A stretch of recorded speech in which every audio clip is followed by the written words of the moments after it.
Ma'am आप एक mental health expert मैं कह सकता हूँ, इंडिया की टॉप साइकोलॉजिस्ट भी कह सकता हूँ। तो आजकल मैंने सोशल मीडिया में देखा और मेरा जो 20s मेरा जो कोहोर्ट है, मेरे जो फ्रेंड्स हैं, जो मेरे एक जनरेशन ऊपर हैं, एक जनरेशन नेक्स्ट है, उसमें मेंटल हेल्थ एक पहलू है जो कोई डिकोड नहीं कर पाया है। सबके अपने-अपने वो कहते हैं ना ढाँचे होते हैं, पर कोई सक्सेसफुल होता है, कहीं नहीं होता। तो मैं चाहता हूँ कि हम लोग पहले रैपिड फायर के माध्यम से एक information from the misinformation हम लोग पूरा करें, ताकि उसके बाद we will be going forward and discussing each and everything in detail. तो मैम सबसे पहला मेरा क्वेश्चन ये है कि आप आपको अगर मैं कहूँ कि इंडिया का मेंटल हेल्थ का रिपोर्ट कार्ड अगर देखिए, आज जो इंडिया में इंसोम्निया की प्रॉब्लम है या रिलेशनशिप में कुछ इश्यूज़ हैं, उसकी वजह से उनको मेंटल हेल्थ इश्यूज़ हैं या उनके करियर में, जॉब प्लेस पर कुछ स्ट्रगल्स हैं। बच्चे हैं तो उनके स्कूल में हैं, ओल्डरली पीपल की बात करें तो उनको लोनलीनेस है, यंग्स की हम बात करें तो उनको रिलेशनशिप क्राइसिस हैं और सबके इश्यूज़ हाउसवाइफ के अलग हैं, वर्किंग प्रोफेशनल्स के अलग हैं, लेकिन सबको कुछ ना कुछ मेंटल हेल्थ इश्यूज ये है। हाँ, डायग्नोज कितने हो पाते हैं, ये एक अलग बात है। बट जो लोग हम्म, डायग्नोसिस नहीं बना जिनका, इसका मतलब ये नहीं है कि उनकी सफरिंग कुछ कम है, उनकी सफरिंग या है। तो आज हम्म, अगर इंडिया में बात करें तो मेंटल हेल्थ के चैलेंजेस बहुत बढ़ गए हैं, लेकिन अभी भी ओपनली इतना बात नहीं हो रही जितना बात होनी चाहिए, जितना सपोर्ट होना चाहिए। सपोर्ट ग्रुप्स भी हैं, गवर्नमेंट भी अपने लेवल पर काम कर रही है, बट लोग अभी भी उस स्टिग्मा में, उस टैबू में जी या रहे हैं, बहुत बड़ी एग्जैक्टली परसेंटेज। क्योंकि काफ़ी लोग तो ओपन हो गए हैं। वो ये सोचते हैं हम्म कि अगर मैं ठीक हूँ तो सब ठीक है, वो 4 लोग भाड़ में जाएँ कि मेरे बारे में क्या सोचेंगे। जिस तरह से हम फिज़िकल हेल्थ के बारे में ओपनली बात करते हैं, अगर किसी को कैंसर हो गया, डायबिटीज़ हो गया या कुछ और भी हो गया, तो वो बता देते हैं ईज़िली लोगों को कि मेरे को ये डायग्नोसिस बना है। या तो वो मेंटल हेल्थ के लिए भी ओपन हो गए हैं। बट अभी भी एक बहुत बड़ी परसेंटेज ऐसी है जो कंफर्टेबल नहीं है, वो हाइड करते हैं उस चीज़ को, और हाइड हम्म करने से वो प्रॉब्लम और बढ़ती जाती है, डिनायल में रहने से वो प्रॉब्लम और ज़्यादा बढ़ती जाती है। तो रिपोर्ट कार्ड की कंडीशन तो खराब ही है आज। हम्म।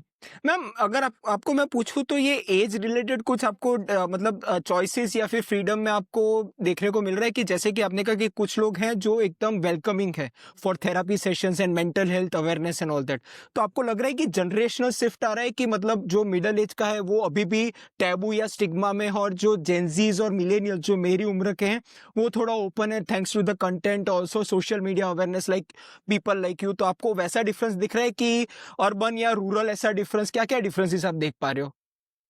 देखिए, पर्सन टू पर्सन डिपेंड करता है, लेकिन अगर हम परसेंटेज की बात करें तो ऑफ कोर्स जेनज़ीज़ जो है ना काफ़ी इस बात के लिए ओपन है, क्योंकि आज हुँ, उनको लगता है कि हमारे पास अपनी फीलिंग्स को एक्सप्रेस करने के लिए, चाहे वो अपना नाम ना लें, बहुत सारी चीज़ें हाइड करें। सोशल मीडिया पे ऐसे बहुत सारे सपोर्ट ग्रुप्स हैं जिसमें वो अपना नाम या डिटेल्स पर्सनल ना या करके किसी फ्रेंड के उससे भी इस तरह से शेयर कर लेते हैं। काफ़ी एनोनिमसली लोग हैं। एनोनिमस करिए। यस, बिल्कुल।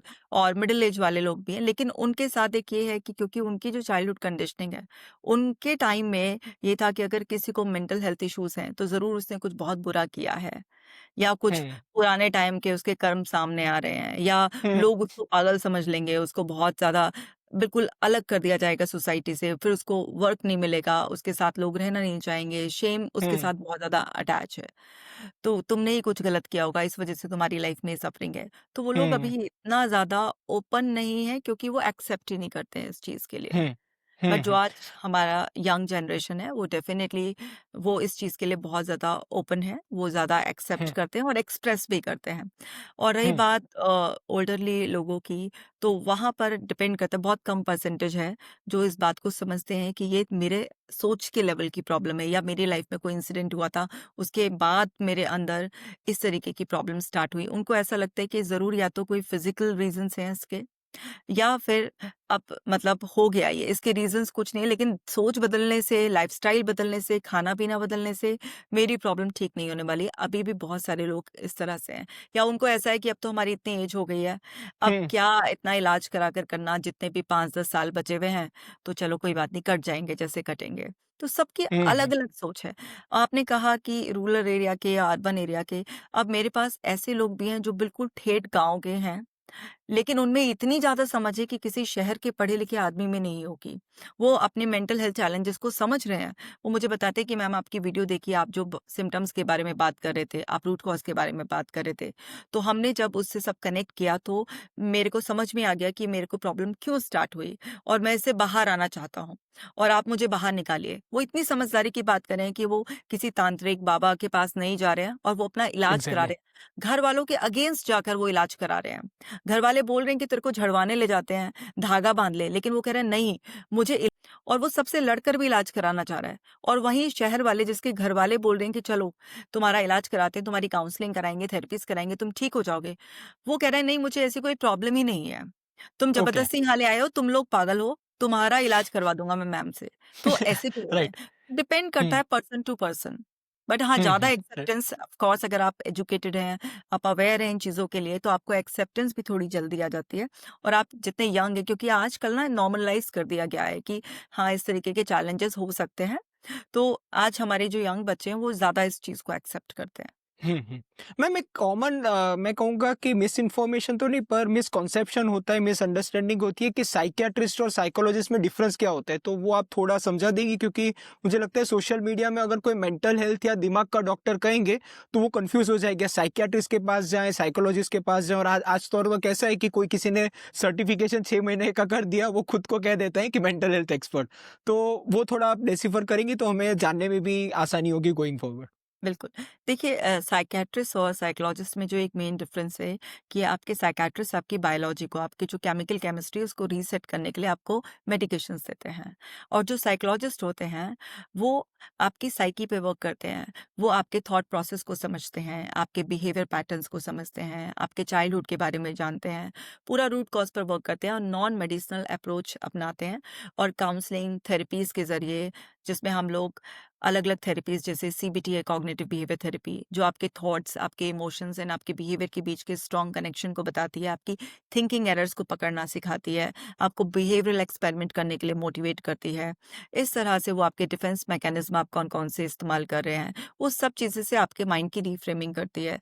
एक्सपोज़र थेरेपी हो गई, आपके फ़ियर्स को एक्सपोज़ करना ग्रेजुअली।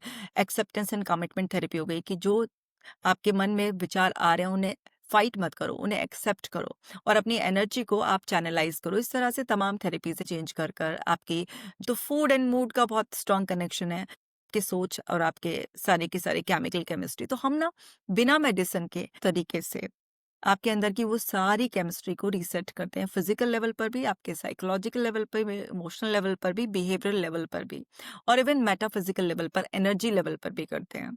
तो एक हुँ, हुँ। होलिस्टिक अप्रोच के साथ हम बिना किसी हुँ, अब हुँ। जैसे मैम आप हाँ, या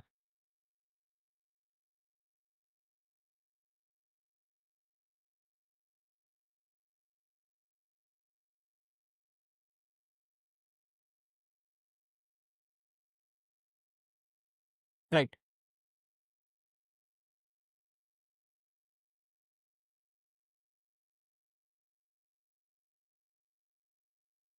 या और इसमें यहाँ पर हम कुछ नहीं कर सकते, इसमें लोगों को अपना ही विज़डम यूज़ करना होगा। हुँ, हुँ। मैम हमने कुछ देर पहले पहले क्वेश्चन मैंने आपको पूछा था कि आपकी इतने हज़ारों कंसल्टेशन जो आपने किए तो उसमें क्या-क्या कॉमन है? मैंने अभी-अभी चैटजीपीटी से अपने एआई टूल से मैंने देखा कि क्या स्टैटिस्टिक्स है आज मेंटल हेल्थ की। अलाउ मी टू जस्ट मैं आपको लिस्ट डाउन करूँगा और उसमें हम लोग देखेंगे कि ऐसे आगे जा सकते हैं। सो 70% स्टूडेंट्स को एंग्ज़ायटी होती है, 60% को डिप्रेसिव सिम्पटम्स हैं। 5 में से 1 एम्प्लॉयी जो 25 साल के कम की उम्र का है, उसे सुसाइडल थॉट्स आए हैं। 64% प्रोफेशनल्स जो 20s में हैं, वो एक्सट्रीम स्ट्रेस रिपोर्ट कर रहे हैं। जेन ज़ी की हमने जो बात की, उनका 87% स्ट्रेसर रिलेशनशिप के ऊपर है। 55% Gen Zs paycheck to paycheque मतलब इकोनॉमिकल इंस्टेबिलिटी में जी रहे हैं। 48% young individual financially insecure feel करते हैं और जिसके कारण ओवरऑल उनमें स्ट्रेस बढ़ गया है। 43% अर्बन इंडियंस लोनली हैं, कनेक्टिविटी का उन्हें डेस्परेशन है। 33% Gen Z immediate professional help seek कर रहे हैं। मैंने बात की कि 1 out of 3 is seeking help, वो काफ़ी अच्छा है मेरे हिसाब से। 70% अभी भी मानते हैं कि वो स्टिग्मा है, मतलब आज भी अगर हमारी 100 करोड़ की आबादी है तो 70 करोड़ लोग अभी भी उसे स्टिग्मा मानते हैं, विच इज कंसर्निंग।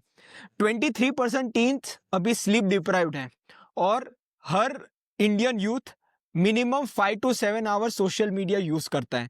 अब ये हमने रिपोर्ट कार्ड की बात की है, अगर रिपोर्ट कार्ड कहूँगा तो हमारा रेड फेल में बिल्कुल। वही मैं आपसे शुरू में बता रही थी कि रिपोर्ट कार्ड तो खराब ही है। अभी ये हुँ, स्टैटिस्टिक्स आपको चैटजीपीटी ने दिए हैं। अब ज़रूरी नहीं है इतने एकदम ऑथेंटिक और एक्यूरेट भी रिलायबल होंगे पर एक्यूरेट मैं हो। मोटा-मोटी जस्ट एक समझ सकता आइडिया हूँ कि दे रहे इसके हैं ये। आजू-बाजू हाँ, या आइडिया दे रहे हैं। तो वही मैंने जब उस क्वेश्चन का आंसर किया था तो मैंने बताया था रिपोर्ट कार्ड खराब ही है। तो अभी भी वो स्टिग्मा टैबू में लोग जी रहे हैं। यंग लोग थोड़ा ज़्यादा थेरेपी सीक कर लेते हैं। थोड़े से मिडल एज वाले उनसे कम हैं, फिर ओल्डर लोग और ज़्यादा कम हैं। और ये ना हम लोगों को जो अवेयरनेस मिल रही है सोशल मीडिया के अलग-अलग प्लेटफ़ॉर्म्स के थ्रू, अब हम जब अवेयर हो जाएँ और अवेयरनेस से केवल कुछ नहीं होगा, एक्सेप्टेंस एंड उसके बाद एक्शंस लेने से एक्शंस, आपकी लाइफ़ एग्जीक्यूशन इज़ मेन। बहुत सारे लोग अवेयर हैं, लेकिन वो एक्सेप्ट भी करते हैं साइलेंटली लेकिन एक्शन ही नहीं लेते हैं और फिर या उनकी प्रॉब्लम बढ़ती चली जाती है और वो 10 हुँ, साल बाद, 15 साल बाद बहुत तकलीफ सहकर फिर वो आते हैं और चाहते हैं कि ओवरनाइट कुछ ट्रांसफॉर्मेशन हो जाए। वो पॉसिबल नहीं हुँ, हो सकता। उसमें टाइम हुँ, हुँ, लगता है। आपकी रिकंडीशनिंग हुँ, होने में, आपके अंदर हुँ, हुँ, सो हुँ, हुँ, हेल्थ के लिए वो सब चीज़ें नहीं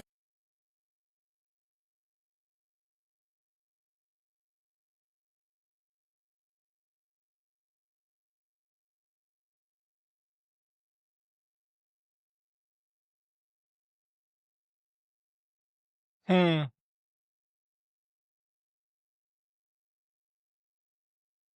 है।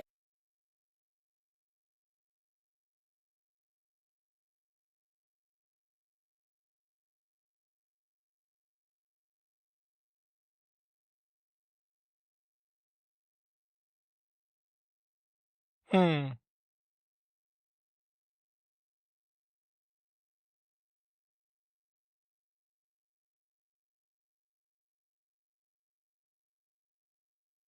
किसी ऐसे पर्सन से जो एक नॉन जजमेंटल अप्रोच के साथ आपको समझे और आपको राइट एडवाइस देने की कैपेसिटी में उससे बात करते रहना चाहिए। तब हुँ, जाकर हम राइट। अपनी हेल्थ को मेंटेन रख सकते हैं। हुँ। मैम कोई भी इंसान का जो जो पूरा लाइफ़स्टाइल लाइफ़लाइन होती है मतलब जीवन काल उसका होता है तो हम लोग देखते हैं कि हर एक पहलू, हर एक पड़ाव में उसे कई सारे मेंटल हेल्थ चैलेंजेस आपको देखते होंगे। चलो हम लोग टीनेजर से शुरुआत करते हैं। तो आज आपके जो क्लाइंट्स जो हज़ारों आपने कंसल्टेशन किए तो मैं टीनेज मेंटल हेल्थ के स्पेसिफिक आपसे पूछना चाहूँगा what are the top mental health challenges they are facing और आपका अप्रोच कैसा रहता है? क्योंकि वो भी मैं जानना चाहता हूँ क्योंकि टीनेजर मुझे भी पता है क्योंकि मैं भी था, आप भी थी, तो आपको भी पता होगा कि उनका मतलब माइंडसेट चेंज करना, उन पर ऑथॉरिटी लाना, उनको ऑटोनॉमी देना, it is whole different game all together. तो वो मैं जानना चाहूँगा, पहले तो उनके क्या मेंटल हेल्थ चैलेंजेस हैं जो हमारे टीनेजर्स फेस कर रहे हैं? जो आज हमारे टीन्स फेस कर रहे हैं रिलेशनशिप इश्यूज हैं उनके जिसकी वजह से वो ओके। डिप्रेशन और एंजाइटी फील करते हैं और उनको अपना करियर के लिए एंजाइटी होती है क्योंकि आज बहुत प्रेशर है। आज सोशल मीडिया के थ्रू उनके एक्सपोज़र में पूरा वर्ल्ड है। तो आज कॉम्पिटिशन केवल उनके पीयर से या उनके सिबलिंग से या फिर उनके कज़न से नहीं है, आज उनका कॉम्पिटिशन में वर्ल्ड खड़ा है। तो वो बहुत कुछ ऐसा देखते हैं, तो उनके अंदर इच्छाएँ जागती हैं कि उनकी भी एक लग्ज़री लाइफ़ हो, उनके पास भी कुछ लाइक सब चीज़ बहुत ही ऐसा हो जो उनको नेम फ़ेम दिलाए। तो एक प्रेशर है आज हमारे टीन्स के ऊपर ना अपने करियर को उस लेवल तक ले जाने की क्योंकि हर एक के अंदर बेसिक सी इच्छाएँ पैदा होती हैं देखकर। सबको 1 डेढ़ लाख के ऊपर का मोबाइल चाहिए, बड़ी-सी गाड़ी चाहिए, है ना? उनको एक बहुत ही अच्छा-सा या तो कोई स्टार्टअप करना है या फिर कोई ऐसी एक जॉब हो जिसमें कुछ लाखों महीना की सैलरी हो, जिसमें वो बहुत अच्छी तरीके से जिएँ। और आजकल वो शॉर्ट टर्म रिलेशनशिप के ज़माने में, जहाँ पर बहुत कैजुअल रिलेशनशिप होती हैं, हुकअप्स, ब्रेकअप्स हो रहे हैं, फ्रेंड्स विद बेनिफिट, नैनोशिप, ये शिप, इतने सारा कुछ चल रहा है, तो उनका एक वो भी ट्रॉमा उनके लाइफ में कुछ ना कुछ चलता रहता है। इसके अलावा वो रात को ना जागने की वजह से कि रात को पार्टी करेंगे या बात करेंगे, मतलब 2 बजे से पहले अगर कोई सो रहा है, तो उसको ऐसा मान लिया जाता है कि ये बिल्कुल आउटडेटेड है। या तो एक प्रेशर है कि स्नैपचैट पे रात को अगर आपने 1-2 बजे तक स्नैप्स नहीं भेजी, वो स्ट्रीक्स मेंटेन नहीं की, इसका मतलब है आप तो बहुत ही ओल्ड स्कूल हैं।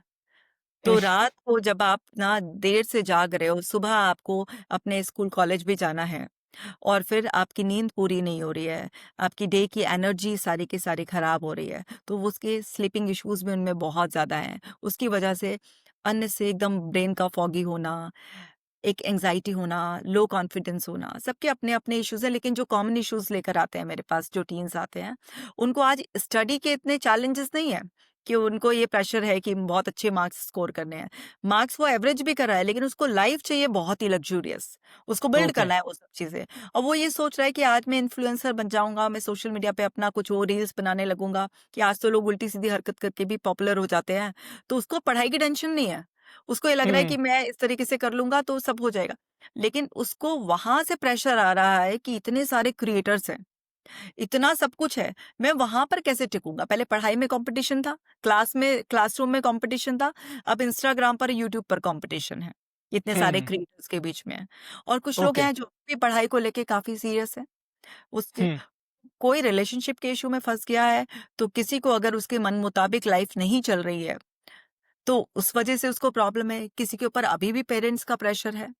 या और किसी के ऊपर ये है कि मेरे पेरेंट्स का प्रेशर नहीं है, पेरेंट्स ने प्रेशर क्यों नहीं डाला मेरे ऊपर? राइट टाइम पर गाइडेंस क्यों नहीं दी मुझे? उन्होंने ओके। मुझे रोकना चाहिए था। उन्होंने मुझे इतनी लिबर्टी क्यों दी? तो सबके अपने-अपने इश्यूज़ हैं, लेकिन कॉमन इश्यूज़ में आज स्लीप डिप्राइव्ड है हमारे टीन्स और बहुत ही ज़्यादा कन्फ्यूज़ हैं। उनमें हुँ, कन्फ्यूजन बहुत ज़्यादा है। हुँ, कॉन्फिडेंस होते हुए भी वो उस कन्फ्यूजन की वजह से स्टेप्स नहीं ले पाते। हुँ। मैम मुझे लगता है एक हाँ, मैम एक शब्द जो इसे डिस्क्राइब करता है वो एनालिसिस पैरालिसिस कह सकते हैं कि भाई हमने इतना एनालिसिस कर दिया, इतना इन्फॉर्मेशन ओवरलोड कर दिया, जजमेंट पास नहीं कर पा रहे कि क्या सही चुने और कैसे चुने और उस पर बरकरार रहें।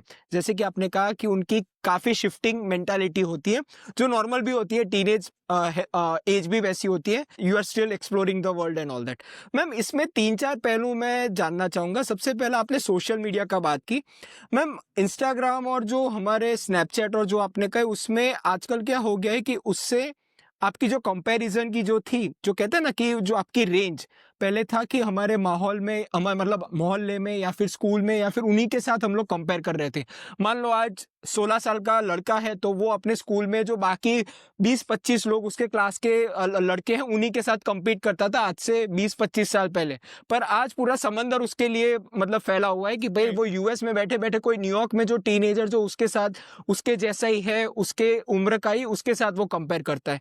तो मैम ये कंपैरिजन गेम कितनी मतलब गढ़ी हुई है ये जनरेशन में और आप वो सॉल्व कैसे करते हो? क्योंकि मैं सॉल्यूशन पे भी आना चाहता हूँ क्योंकि हमें पता है कि सोशल मीडिया के जो डिसएडवांटेजेस हैं वो हमारे सोसाइटी में इम्पैक्ट हो चुके हैं। पर उसे सॉल्व कैसे करें वो भी हमें मुझे लगता है बात करनी चाहिए। बिल्कुल।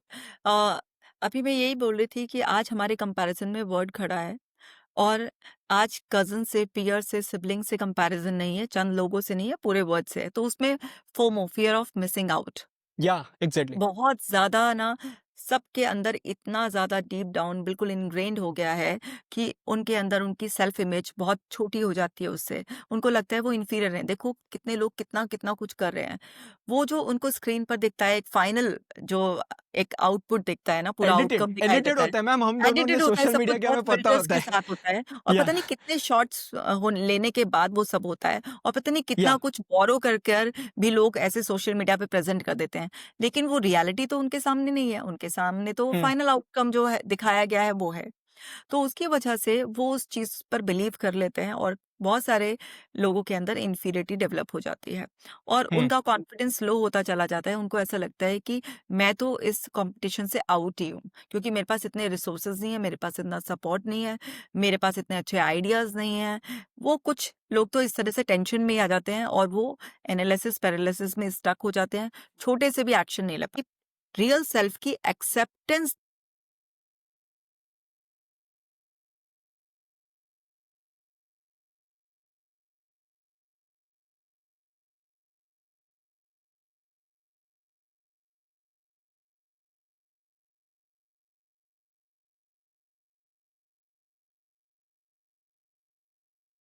हुँ,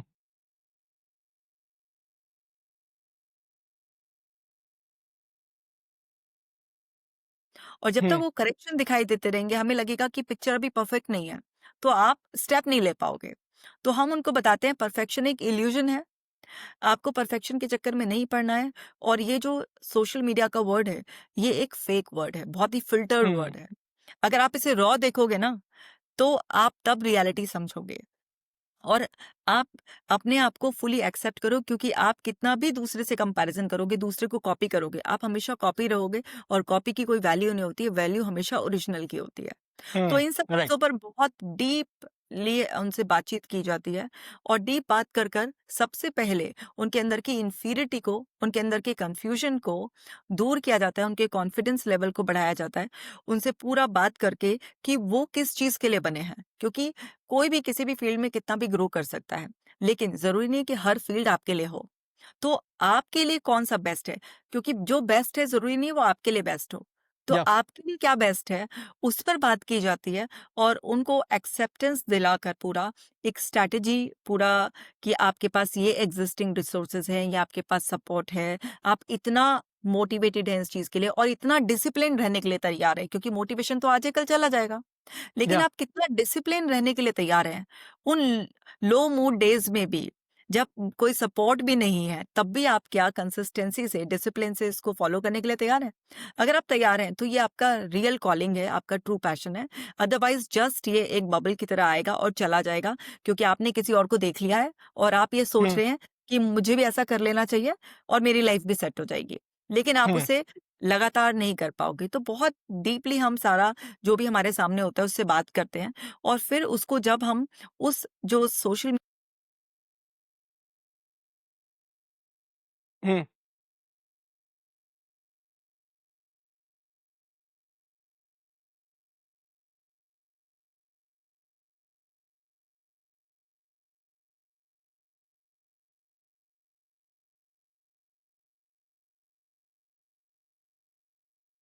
हम्म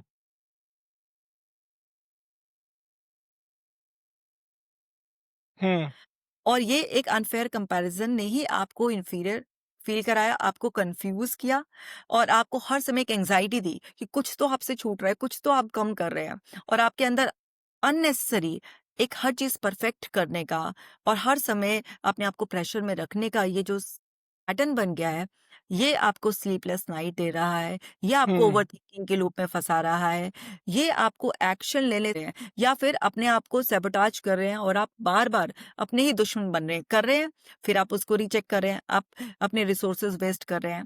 तो ये सब चीज़ों पे डीपली बात कर कर जिसकी जो भी इश्यूज़ होते हैं और फिर हम उनको हेल्प करते हैं और उनके हम्म चैलेंजेस ओवरकम कर लेते हैं वो और फिर एक्शन मोड में आ जाते हैं। हुँ। मैम ऐसे ही मुझे लगता है कि सोशल मीडिया के कारण कई सारे और सेकेंडरी कॉन्सिक्वेंसेस हुए। मान लो कि मैं केस स्टडी कहता हूँ कि एक टीनेज गर्ल है, जो थोड़ी ओवरवेट है, तो उसका बॉडी डिस्मॉर्फिक मतलब उसका सिंड्रोम हम लोग जो मेडिकल टर्म कहते हैं, वो काफ़ी कॉमन है और आजकल जो ओबेसिटी के ड्रग्स आए हैं, उसके बाद तो काफ़ी मुझे लग रहा है कि फ्यूचर में लोग मतलब उसका मिसयूज़ भी कर सकते हैं इसी के कारण। बिकॉज़ जिन्हें ओबेसिटी नहीं है, वो भी अपनी एक कोई आइडियल इमेज लेके बैठी हैं कि मुझे वो आवर ग्लास बॉडी चाहिए या फिर मुझे वो बॉडी फैट कम करना है और वो लोग मतलब कुछ भी करने के लिए रेडी हैं। और मैं तो टीनेज की बात नहीं कर रहा, मैं तो वैसे भी बात कर रहा हूँ कि जो अभी-अभी लेट्स से कोई शादी करने वाले हैं अभी, तो 6 राइट। महीने के बाद उनकी शादी है तो अभी वो क्रैश वेट लॉस करने की कोशिश कर रहे हैं ताकि मैं शादी में अच्छी दिखूँ और मुझे सोसाइटी एक्सेप्ट करे और ऐसा। तो मैम ये जानना चाहूँगा, ये एक लिंक है from physical health to mental health, क्योंकि ओबेसिटी एक है, वो ओबेसिटी और ओवरवेट जो कहते हैं वो एक फिजिकल पहलू है, पर हुँ, उसका एक मेंटल पहलू भी है जो आपने बात की थी और उसका एक एक्सट्रीम वर्जन बॉडी पॉजिटिविटी है, जो मतलब मुझे लगता है कि बॉडी पॉजिटिविटी शायद ओबेसिटी के ट्रीटमेंट में भी एक हानि ला सकता है, क्योंकि उसमें होता क्या है कि आप करना ही नहीं चाहते, वेट लॉस ही नहीं करना चाहते। तो ये बैलेंस के बारे में आपसे सुनना चाहूंगा, क्योंकि मुझे लगता है कि ये बैलेंस करना ही आई थिंक साइकोलॉजिस्ट का सबसे बड़ा पहलू होता है इसमें। बिल्कुल। देखिए अगर हम इसी एग्ज़ाम्पल को लें कि अगर कोई फीमेल है और जिसका बॉडी वेट ज़्यादा है, ओबेसिटी के कैटेगरी में वो आते हैं, तो सबसे पहले तो हम ये बोलते हैं कि आप इसको ना शेम से अटैच मत करो। आप एक्सेप्ट करो कि आपका वेट एक्सेस है, बट आप शेम फील मत करो। क्योंकि अगर आपने शेम फील किया तो आपके अंदर इतनी इन्फीरियरिटी होगी, आप कहीं आना-जाना, मिलना नहीं चाहेंगे और आपको बहुत स्ट्रेस रहेगा और आपके अंदर फालतू के थॉट्स आपको बॉदर करेंगे कि लोग आपको देखकर हँस रहे हैं, आपका मज़ाक उड़ा रहे हैं और आप इस चीज़ में फँसे रहोगे तो लगातार जो स्ट्रेस है, वो आपके एफर्ट्स को फ़ेल कर देगा। क्योंकि जितना हुँ, आपका हाई स्ट्रेस लेवल रहता है, आप उतना वेट लूज़ नहीं कर पाते। नहीं कर मान पाते। लीजिए या आप एक्सरसाइज़ कर रहे हो, आप डाइट कर रहे हो, आप और एफर्ट्स डाल रहे हो, लेकिन अगर आपके अंदर स्ट्रेस लेवल बहुत ज़्यादा है, तो जितना हाई कॉर्टिसोल होगा आपके अंदर, आप उतना कम वेट लूज़ करोगे। तो इसलिए आपका रिलैक्स रहना, सेल्फ एक्सेप्टेंस, आप रेडिकल वे में आप सोचो, ऐसे प्रैक्टिकल वे में सोचो कि हाँ, मेरा वेट इतने केजी एक्सेस है और मुझे वापस से शेप में आना है, पर मैं अभी भी ब्यूटीफुल हूँ, मैं अभी भी अपने यूनिक वे में ग्रेशियस लगती हूँ। मुझे पता है कि इस वेट के अकॉर्डिंग मुझे अपने आप को कैसे मेंटेन करना है और अब मैं अपने हेल्थ पॉइंट ऑफ व्यू से अपनी अपीयरेंस को और एनहांस करने के लिए खुद अपनी मर्ज़ी से अपने इस वेट को कम करने के लिए रेडी हूँ। तो पहले एक्सेप्टेंस एंड ग्रेस अपनाओ, शेम मत अटैच करो, क्योंकि उससे क्या होगा कि ये जर्नी बहुत मुश्किल हो जाएगी। अननेसेसरी आपका दिमाग माइंड रीडिंग करने लगेगा कि दूसरे लोग आपके बारे में क्या सोच रहे हैं, या वो अननेसेसरी उनका कोई एक्ट, हल्की सी स्माइल भी आपको ऐसा लगेगा जैसे वो आप पर हँस रहे हैं।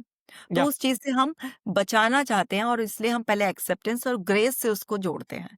फिर उसके बाद हुँ, हम बोलते हैं कि जितना आप अपने साइकोलॉजिकल लेवल पर यहाँ पर पूरा पक्का अपने आप को स्ट्रॉन्ग कर लोगे, उतना अच्छे से आप बिना किसी प्रेशर के डाइट को फ़ॉलो करोगे, क्योंकि एक क्रैश डाइटिंग आपको हो सकता है कुछ एकदम रिज़ल्ट दे दे, लेकिन या वो बहुत ज़्यादा आपकी बायोलॉजी को, आपके ऑर्गन्स को इफ़ेक्ट करेगी। तो ऐसा नहीं है, क्योंकि हर चीज़ का एक ना टाइम होता है और एक पूरे प्रॉपर वे में वेट लॉस करना है। ये नहीं कि आपने 1 मंथ में 15 किलो का, ऐसा 20 किलो का अनरियलिस्टिक गोल सेट कर लिया। आप 3 टू 5 केजी का एक रियलिस्टिक गोल या सेट करो।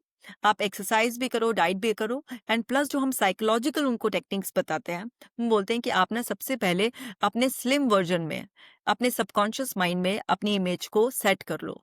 क्योंकि ओके। अगर आपके सबकॉन्शियस माइंड में आपकी स्लिम इमेज बन गई, तो आपको वो जो अंदर से नेचुरल जो एक क्रेविंग्स आती है ना कुछ खाने की, वो क्रेविंग्स नहीं आएँगी, क्योंकि आपके या सबकॉन्शियस माइंड के पास जो इमेज होगी, हुँ, वो आप ब्यूटीफुल सेल्फ को आप ना इमेजिन करो, और उसको इमेजिन करते वक़्त आप उसे फ़ील करो कि ये पॉसिबल है। ये मेरा वो बेस्ट वर्ज़न है जिसको मैं अचीव करने के लिए रेडी हूँ। मैं कमिटेड हूँ। सो उसके लिए जो मुझे अपने टेस्ट को थोड़ा-सा सैक्रिफाइस।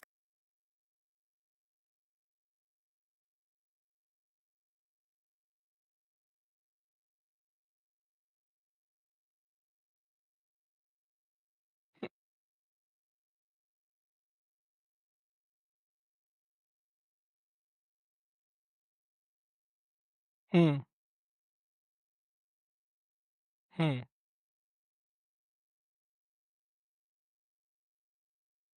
होते हैं एंड वो उसको विजुअलाइज करके सोते हैं, तो उनके सबकॉन्शियस माइंड में ना वो इमेज सेट हो जाती है।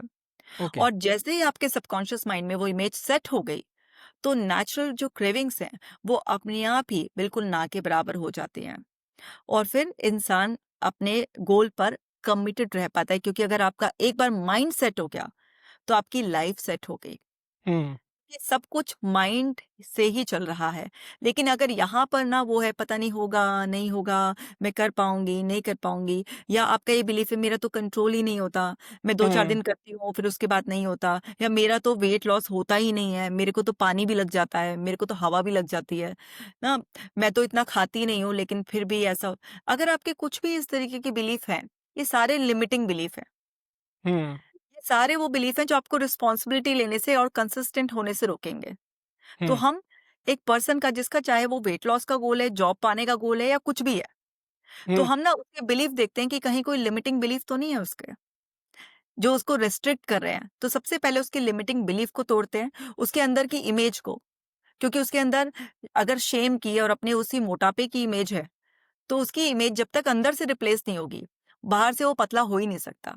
और अगर उससे हुँ, ज़बरदस्ती कोई डाइट या मेडिसिन के थ्रू कर भी लिया, वो विदिन फ्यू मंथ्स वापस पहुँच जाएगा, क्योंकि उसके सबकॉन्शियस माइंड के पास उसकी वही शेम भरी और मोटापे की इमेज है।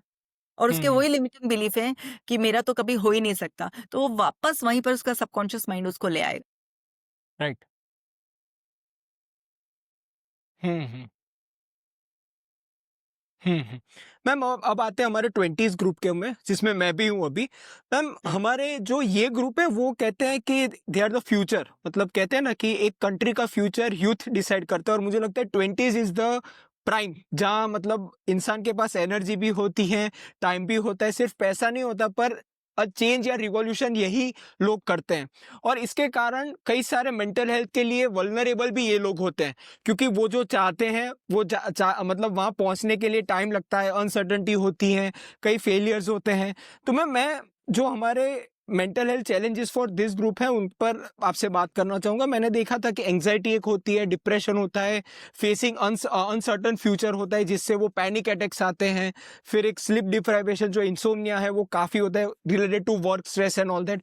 तो मैम हम लोग हर एक चीज़ एक-एक कवर करेंगे। सबसे पहले मैं आपसे एंग्जायटी के बारे में जानना चाहूँगा। मैम एंग्जायटी नॉर्मल भी होती है और एक लेवल के बाद एब्नॉर्मल भी होती है। तो वो पतली लाइन कैसे हम लोग मतलब पता चले हमें? क्योंकि अगर एक आध बार अगर मेरा चलो मान लो कल एक बड़ा-सा बिज़नेस मीटिंग है या फिर इंटरव्यू है या फिर किसी को मैं मिलने जा रहा हूँ, तो एक एंग्जायटी होती होगी कि भाई इतने बड़े कद का इंसान को मैं मिल रहा हूँ, तो थोड़ी तो वो दैट इज़ नॉर्मल। बट कब वो एबनॉर्मल होती है वो पहले आपसे जानना चाहूँगा, क्योंकि ये भी जानना सबसे इम्पोर्टेंट होता है कि भाई कुछ चीज़ें नॉर्मल भी होती हैं। एंग्ज़ियस होना नॉर्मल भी होता है, और सिर्फ़ वो एक्सटेंडेड पीरियड हो तो शायद वो एबनॉर्मल हो।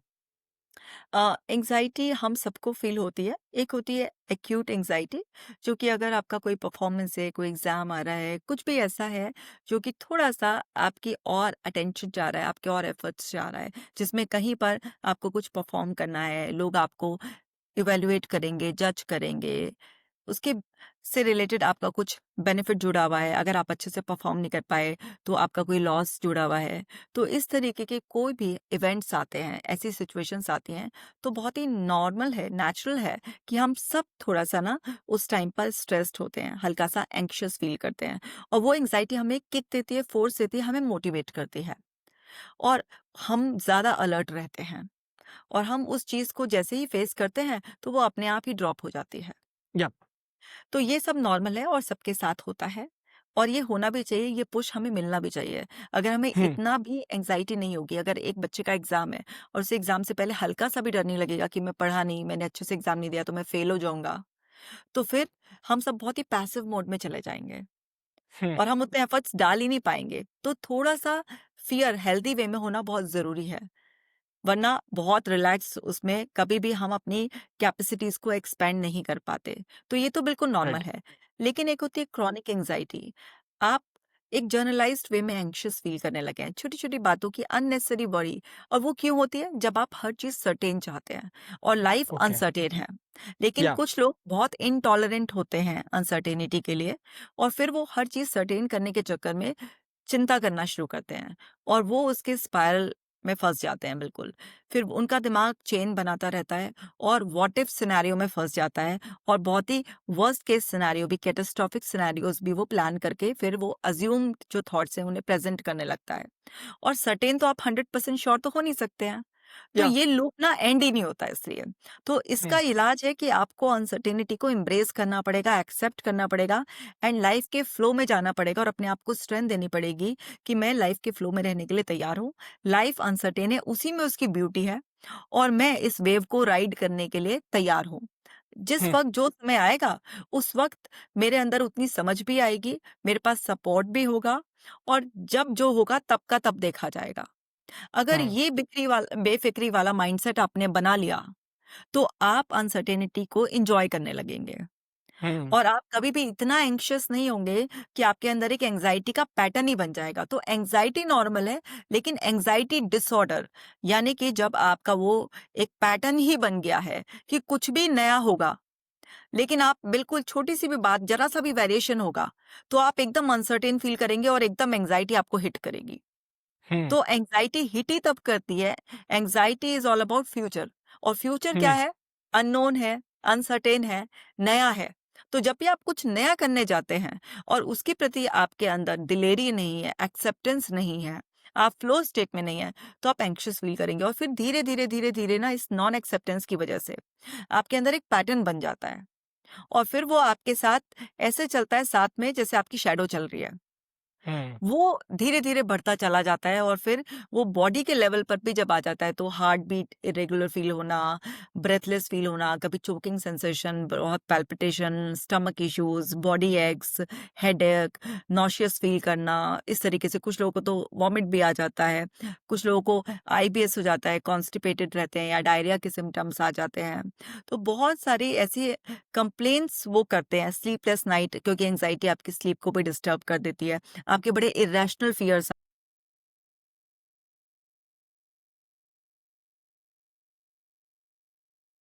हुँ,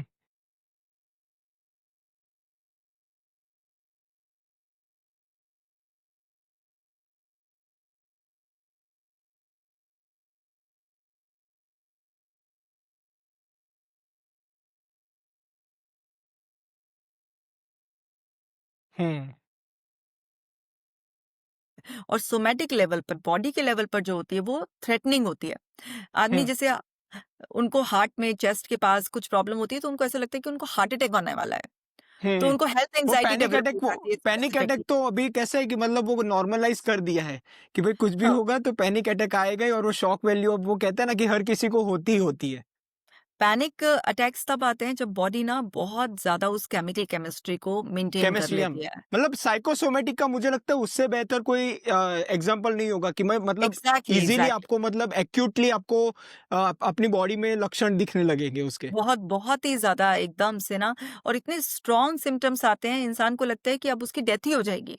या एकदम से एग्ज़ैक्टली। ऐसा। उसको लगता है कि बस हॉस्पिटलाइज़ कर दो उसे एंड वहाँ जाकर कुछ देर में जब वो पैनिक अटैक चला जाता है, तो डॉक्टर्स बताते हैं भई ये एक्चुअल में हार्ट वगैरह की या कोई प्रॉब्लम नहीं है या कुछ और ऐसे नहीं है, ये तुम्हारे को अपनी सोच पे काम करना है। हुँ, जाओ साइकोलॉजिस्ट से जाकर मिलो।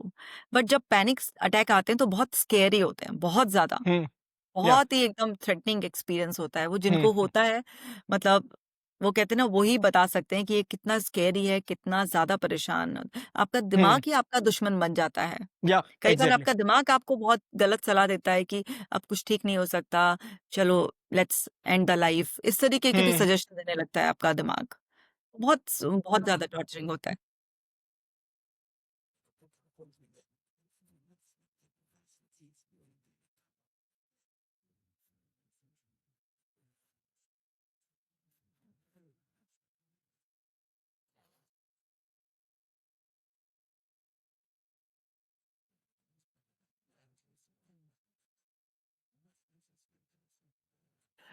इम्पैक्ट होता है आपके सब्सिक्वेंट बिहेवियरल पैटर्न्स में भी। तो मैम ये पहले तो हम लोग डेसिफर करते हैं कि भाई डिप्रेशन किसे कहते हैं? उसे क्लिनिकल डिप्रेशन बहुत ही एक्सट्रीम केस होता है जो नॉर्मली ज़्यादातर मैं परसेंटेज तो एग्ज़ैक्ट नहीं कहूँगा पर ज़्यादातर 80 टू 90% लो मूड को डिप्रेशन मान के वो कहते हैं कि भाई मुझे डिप्रेशन हो गया। मैम ये आपके क्लाइंट्स में भी आपने देखा होगा कि भाई आपके क्लाइंट में कोई आता होगा कि भाई उसकी नौकरी चली गई या फिर डाइवोर्स हो गया या फिर ऐसा कुछ हो गया तो वो बोलते हैं कि भाई मैं डिप्रेशन में चला गया। है तो सिर्फ़ वो शॉर्ट टर्म पर आप उसके बारे में समझाना चाहेंगे कि what is exactly depression and what is exactly not depression? देखिए, आपने बिल्कुल ठीक कहा कि अगर कोई भी थोड़ा सैड भी होता है, तो वो उसको ऐसे बोलता है कि मैं बहुत डिप्रेस्ड हूँ या मुझे तो बहुत डिप्रेशन है।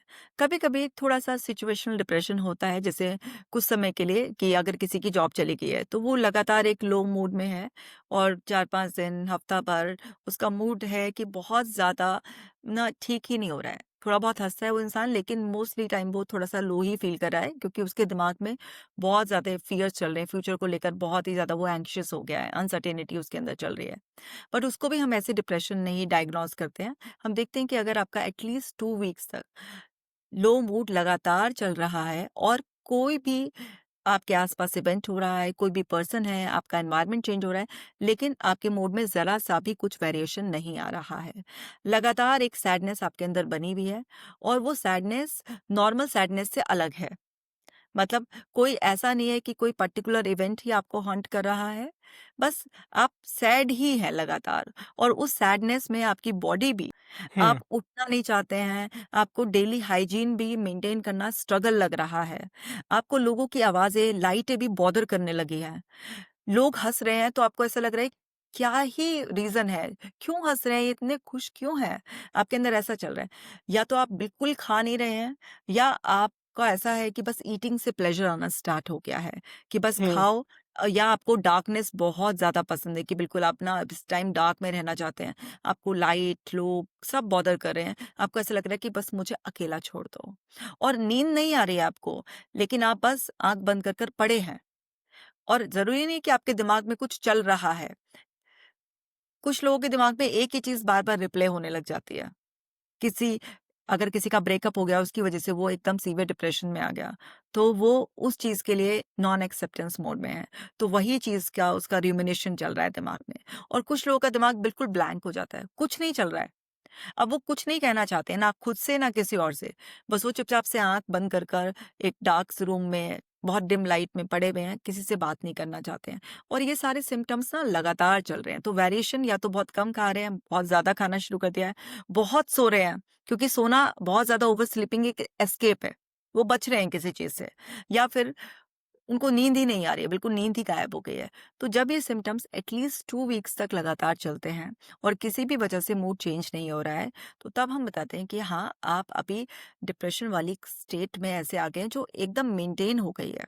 लेकिन इसको हुँ, इनिशियल लेवल पर आपको ब्रेक करना ज़रूरी है, क्योंकि डिप्रेशन कई बार ना आपकी बॉडी से एंटर करता है और कई बार वो आपके माइंड से एंटर करता है। कुछ लोग मेरे पास डिप्रेशन में आते हैं जिनका ब्रेकअप हो गया, कई साल की रिलेशनशिप थी, बहुत सीरियस रिलेशनशिप थी, लेकिन कोई चीटिंग पता चल गई, किसी रीज़न से ब्रेकअप हो गया और वो उस चीज़ को बर्दाश्त नहीं कर पाए। तो एकदम से शॉक लगा उनको उस चीज़ का, फिर उनके अंदर वो उस शॉक की वजह से कुछ एंग्ज़ायटी, एंगर इस तरीके से पैदा हुआ, उन्होंने इनिशियली रिएक्ट किया, लेकिन वो जो भी उन्होंने उस सिचुएशन को लेके बार्गेन किया, बातचीत की, उसका कोई पॉजिटिव आउटकम नहीं आया, तो फिर वो डिप्रेशन में राइट। एकदम डिप्रेशन में नहीं आता इंसान, पहले शॉक लगता है उसको, फिर उसके अंदर एकदम extreme negative emotions, anger, anxiety उसे फील होती है, फिर वो एक बार्गेनिंग स्टेट में जाता है, ठीक करने की कोशिश करता है, जब वो सब कुछ नहीं होता, वो हेल्पलेस फील करता है, होपलेस फील करता है और उसे कहीं न कहीं अपनी वर्थ भी बहुत कम लगने लगती है, तब वो डिप्रेशन में ऐसे आ जाता है कि वो उस स्टेट में स्टक हो जाता है। हुँ, तो डिप्रेशन के लिए हेल्पलेस, होपलेस और वर्थलेस ये 3 चीज़ें बहुत ज़्यादा फ़ील करते हैं लोग, फिर वो डिप्रेसिव स्टेट में स्टक करते हैं। उसके नेक्स्ट ही बगल में एक नई वो है एक्सेप्टेंस कि अगर आपने एक्सेप्ट कर लिया कि whatever has happened I can't change it. Simply मेरे पास एक ही ऑप्शन है कि एक्सेप्ट करना और एक्सेप्टेंस मुश्किल है। तो हम कहते हैं रेडिकल एक्सेप्टेंस कीजिए कि हाँ, मुझे बहुत दुःख हो रहा है, मुझे चीटेड फ़ील हो रहा है या मेरी नौकरी चली गई है, तो मुझे इस बात का बहुत गहरा दुःख है और मुझे फ्यूचर को लेकर एक एंग्ज़ायटी, फ़ियर, अनसर्टेनिटी लग रही है, पर ये सब टेम्परेरी है। मैं इसे फ़ील कर कर मैं इसको अब रिलीज़ कर कर आगे बढ़ने के लिए तैयार हूँ। हाँ, मुझे थोड़ा-सा समय लगेगा, लेकिन कोई भी ऐसा चैलेंज नहीं है जिसे ओवरकम नहीं किया जा सकता। मैं इसे ओवरकम करने में कैपेबल हूँ और मैं हुँ, कर लूँगी। मेरे पास हुँ, सपोर्ट है। इस वे में अगर आप अपने आप को प्रोग्राम करना शुरू कर देंगे, तो आप डिप्रेसिव स्टेट्स हुँ, हुँ, तो जब भी राइट। कुछ इस तरीके का मेजर चेंज होता है ना, तो नॉन एक्सेप्टेंस की वजह से होता है, क्योंकि क्या होता है हम ह्यूमन्स ना कुछ एक्सपेक्ट करते हैं और उस एक्सपेक्टेशंस को हम चाहते हैं कि वो ट्रू हो जाए और हुँ, हम ना बहुत कुछ ऑलरेडी अज्यूम कर कर बैठ जाते हैं अपने दिमाग में। लेकिन जब हमारे एक्सपेक्टेशंस के अकॉर्डिंग, हमारी अजम्पशंस के अकॉर्डिंग नहीं होता कुछ चीज़, एकदम से अनएक्सपेक्टेड होता है, तो वो हमारे लिए शॉकिंग होता है। क्योंकि जब भी एक्सपेक्टेड होता है हमारे लाइफ में, तो हम ना बाय डिफ़ॉल्ट एक्सेप्टेंस मोड में होते हैं। लेकिन जब हुँ, भी अनएक्सपेक्टेड होता है, तो हमें एक्सेप्टेंस लानी होती है। लेकिन उस वक़्त कुछ ऐसा हुआ कि जिसकी वज़ह से हम एक्सेप्टेंस मोड में नहीं आ पाए, तो हम डिप्रेशन वाली स्टेट में अटक गए। क्योंकि इन 5 स्टेजेस से हर इंसान गुज़रता है। शॉक, उसको एंग्ज़ायटी, एंगर होता है, ये सेकंड स्टेज है। Third stage bargaining, fourth stage depression and fifth acceptance. जब भी कुछ हुँ, अनएक्सपेक्टेड होता है। लेकिन लोग फोर्थ स्टेज में स्टक हो जाते हैं या और हुँ, कुछ लोगों की बॉडी से डिप्रेशन एंटर करता है, जिनका कोई ऐसा इवेंट इंसिडेंट नहीं हुआ, लेकिन उनका लाइफस्टाइल बहुत पुअर था। नो एक्सरसाइज, उनका ईटिंग पैटर्न बहुत खराब था, बहुत ज़्यादा जंक फूड खा रहे हैं, बहुत ही उल्टे सीधे टाइम पर खा रहे हैं, रात को ढंग से सो नहीं रहे हैं और कुछ अल्कोहल ले रहे हैं, ड्रग्स ले लिए उन्होंने, कुछ भी, और उनके अंदर की केमिकल केमिस्ट्री बिगड़ गई। अब शरीर ने वो सारे के सारे केमिकल्स जैसे सेरोटोनिन, ऑक्सीटोसिन, ये सारे जो मेजर हैप्पी हार्मोन्स हैं, ये आपके गट में बनते हैं। और आप राइट। जो खाते हो उसी से तो सारे केमिकल्स रिलीज़ होते हैं ना आपके अंदर। आप जो हुँ, मूवमेंट करते हो, जो भी आपकी एक्टिविटीज़ होती हैं, उसी से तो आपके अंदर केमिकल केमिस्ट्री चेंज होती रहती है। अगर हुँ, वही आपकी ठीक नहीं है और वो आपने बिगाड़ ली, तो वहाँ से भी डिप्रेशन एंटर करता है। तो हम सबसे पहले ये देखते हैं कि डिप्रेशन ने एंट्री कहाँ से मारी है। हुँ, और अगर कोई भी ऐसे इवेंट्स हुए होते हैं, तो उसको हम एक्सेप्ट कराते हैं, हिप्नोथेरेपी का इस्तेमाल करते हैं, क्योंकि इंसान ना बहुत सप्रेशन करे हुए बैठा है, नॉन हुँ, एक्सेप्टेंस है। तो हिप्नोथेरेपी से बहुत ईज़ी होता है, उसके अंदर के सप्रेस्ड इमोशंस को रिलीज़ कराना, उसे कैथार्सिस प्रोसेस में भेजना और फिर उसके अंदर एक्सेप्टेंस दिलाना। तो उसको हम उस इवेंट पे ट्रैवल करा के और उसके माइंड में रीप्रोग्रामिंग कर देते हैं उस चीज़ की। हमें लगता है हुँ, उसका लाइफ़स्टाइल भी बहुत पुअर है, उसने बहुत ऐसी गलतियाँ की हैं, तो उसे नशे से दूर करना हो या उसके खाने-पीने की आदतें को बदलनी हो, लाइफ़स्टाइल में हेल्दी एक्टिविटीज़ को इंक्लूड करना हो, जो सेरोटोनिन, ऑक्सीटोसिन, डोपामाइन सब बढ़ाने वाली एक्टिविटीज़ हैं, उन सब को इंक्लूड करके हम उसकी वो केमिस्ट्री भी चेंज करते हैं। तो बेसिकली होलिस्टिकली जो है ना हम इस पे काम करते हैं और तब इंसान डिप्रेशन से बाहर आता है। हुँ। मैम आपने अभी कई सारी थेरेपीज़ का नाम कहा, तो मैम मैं एक-एक आपसे समझना चाहूँगा। सबसे पहले सीबीटी जो गोल्ड स्टैंडर्ड कहा जाता है फॉर द साइकोलॉजिस्ट, उसे कॉग्निटिव बिहेवियरल थेरेपी कहते हैं। तो मैम आम इंसान को क्या पता होना चाहिए कि करते कैसे हैं? क्योंकि आजकल एक तो आप हमने जैसे पहले बात की कि वो हौवा बना दिया है कि थेरेपी सिर्फ़ पागलों के लिए होती है, आम इंसान के लिए नहीं होती। वो एक स्टिग्मा है जो होपफुली हमारे जो एज ग्रुप वाले हैं उसमें वो बदलता दिख रहा ही होगा। तो नेक्स्ट क्वेश्चन आता है कि भाई कौन-कौन सी टाइप की थेरेपी होती है या फिर एक ही होती है? तो मैम सीबीटी के बारे में आपसे पहले आप समझाएँगी कि कैसे वो आपका स्कूल ऑफ थॉट क्या होता है? कैसे आप वो अपने पेशेंट्स पर कराती है? क्या-क्या वैरायटी होती है वो जानना चाहूँगा? देखिए, जब भी कोई हमारे पास आता है, तो हम उसको ना एक फ्री स्पेस देते हैं, एक सेफ स्पेस जिसमें वो अपनी बातों को एक्सप्रेस करता है। जो वो एक्सप्रेस करता है, तो हम कुछ की पॉइंट्स को नोट करते रहते हैं। तो ओके। वहाँ से बहुत सारे डिस्टॉर्टेड थिंकिंग पैटर्न्स को हम पकड़ लेते हैं, जब कोई इंसान अपनी हुँ, बात कह रहा होता है, कि कहाँ पर इसका दिमाग रियलिटी को डिस्टॉर्ट कर रहा है, यानी कि उसके ओरिजिनल मीनिंग को फ़िल्टर्स लगाकर वो कट कर रहा है कहीं से, कुछ एडिशन कर रहा है और वो डिस्टॉर्टेड वे में प्रेज़ेंट कर रहा है। हुँ, कहाँ पर डिलीशन है, कहाँ पर डिस्टॉर्शन है और कहाँ पर जनरलाइज़ेशन है। हुँ, तो हमारे ब्रेन फ़िल्टर इस तरीके से काम करते हैं, तो एक्सप्रेशन के बाद ही हम पकड़ कर पूरी हिस्ट्री जब नोट करते हैं, तो पूरे चाइल्डहुड से लेकर उसकी प्रेज़ेंट एज तक जब हम बहुत सारे क्वेश्चन्स पहले तो उसने फ्रीली एक्सप्रेस किया, फिर हम थोड़े से कुछ क्वेश्चन्स भी पूछते हैं और क्लैरिटी के लिए और जब हमारे पास इन्फॉर्मेशन आ जाती है, तो हम डिसाइड करते हैं कि इस पर्सन पर कौन-सी थेरेपी काम करेगी। ओके। तो वो डिसीजन लेते हैं, जैसे अभी हम सीबीटी की बात करें, तो मैं आपको सीबीटी बताती हूँ। तो सीबीटी है कॉग्निटिव बिहेवियर थेरेपी। अब आप बिलीफ को पकड़ना क्योंकि उनका बहुत ही ज़्यादा डीप रिलेशन है उसके अंदर आने वाले ऑटोमेटिक थॉट से। हुँ, उसकी वैल्यूज़ को हम पकड़ते हैं कि इसके लिए किस-किस चीज़ की बहुत वैल्यू है। हुँ, उसकी चाइल्डहुड प्रोग्रामिंग कैसी हुई हुई है। उसके पेरेंट्स उससे आपके अंदर ये लिमिटिंग बिलीफ्स डेवलप हुए हैं। ये फ़ियर्स फाइंड आउट किए गए हैं आपके अंदर और फिर उससे बातचीत करके उसकी वैल्यूज़ और उसके अंदर की रेडीनेस कितनी है, वो सब चीज़ें देखने के बाद फिर हम अगर सीबीटी उस पर अप्लाई कर रहे हैं, तो हम उसको समझाते हैं कि आपके थॉट्स, आपके इमोशंस एंड आपके बिहेवियर में डीप कनेक्शन है। जैसा आप सोचते हैं, वैसा आप फ़ील करने लग जाते हैं और वैसा ही आपका बिहेवियर हो जाता है। जैसा आप हुँ, फ़ील कर रहे होते हैं वैसे ही थॉट्स आपके मन में आते हैं और वैसा ही आपका बिहेवियर होता है और जो एक्टिविटीज आप करते हैं वो आपके इमोशंस को और आपके थॉट प्रोसेस को इन्फ्लुएंस करती हैं तो हुँ, हुँ, इनके बीच में एक स्ट्रॉन्ग कनेक्शन है आपको अपना थॉट प्रोसेस चेंज करना होगा आपका थॉट प्रोसेस फॉल्टी है इसके लिए हम कॉग्निटिव डिस्टॉर्शंस जो कि वो इरेशनल थॉट पैटर्न्स हैं जो इंसान को रियल जैसे लगते हैं बहुत रैशनल लगते हैं पर वो होते इरेशनल हैं, बेसलेस हैं। जैसे मैं एग्जांपल देती हूँ, जैसे माइंड रीडिंग। उसमें एक पर्सन क्लेम करता है कि उसे पता है कि दूसरे इंसान के दिमाग में क्या चल रहा है, वो उसके बारे में क्या सोच रहा है, उसके एक्शंस के पीछे का उसका इंटेंशन क्या था। तो जैसे फॉर एग्जांपल एक पर्सन है कैफेटेरिया में अकेला गया है कॉफी पीने के लिए, अब उसके अंदर चल रहा है कि आसपास के लोग मुझे देखकर सोच रहे हैं, हाय ये कितना लूजर है, कोई साथी भी नहीं था इसके साथ, ये अकेला आया है कॉफी पीने। आपको कैसे पता कि लोग आपके बारे में ये सोच रहे हैं? ये आप सोच रहे हो और आप उसका प्रोजेक्शन दूसरों पर कर रहे हो ऐसे करके क्योंकि आप शायद अकेले आने से यहाँ पर ऐसा फील कर रहे हो कि हाय मेरे पास कोई नहीं है जिसके साथ मैं आता हुँ, कॉफी पीने के लिए। तो ये आपके अंदर का वॉइस है जिसको आप एक्सटर्नलाइज कर रहे हो कि शायद लोग ऐसा सोच रहे हैं। आप कैसे हुँ, ये क्लेम कर सकते हो कि दूसरा यही सोच रहा है? क्या दूसरा इतना ही फ्री है कि बैठ के हुँ, आपको ऑब्जर्व कर रहा है और आपके बारे में ये सोच रहा है। अगर वो सोच भी रहा है, तो तुम्हें कैसे पता? क्या उसने आकर कहा तुमसे कि भाई तो ट्रॉफिक थिंकिंग पैटर्न है, मैजिकल थिंकिंग है जिसमें 2 अनरिलेटेड सिचुएशन को जोड़कर दिमाग बताता है। बहुत ही सुपरस्टिशियस भी इंसान हो जाता है। तो अलग-अलग तरीके के डिस्टॉर्टेड थिंकिंग पैटर्न्स हैं। तो वो हम ना पूरी लिस्ट है हमारे पास, अप्रॉक्सिमेट ये 25 डिस्टॉर्शंस हम उनको सिखाते हैं।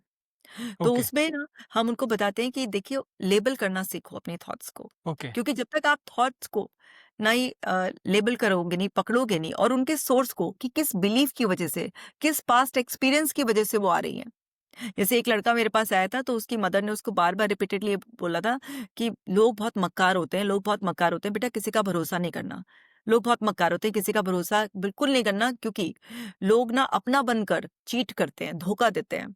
और उसने वो इतनी बार सुना था अपने घर में कि उसका एक बिलीफ हो गया था कि लोग धोखेबाज़ी होते हैं।